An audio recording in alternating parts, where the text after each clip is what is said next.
Министру я делаю замечание. Я считаю, что вы неудовлетворительно работаете. Подводите.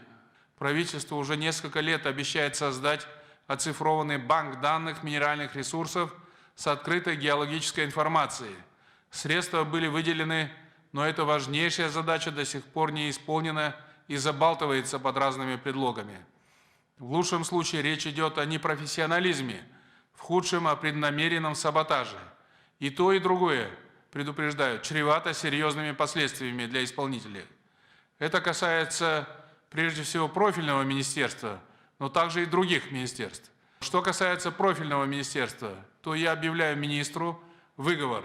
Во-первых, выговор за то, что я уже сказал, а также за то, что затеяли непонятную волокиту и дискуссии вокруг дальнейшей судьбы популяции сайгаков.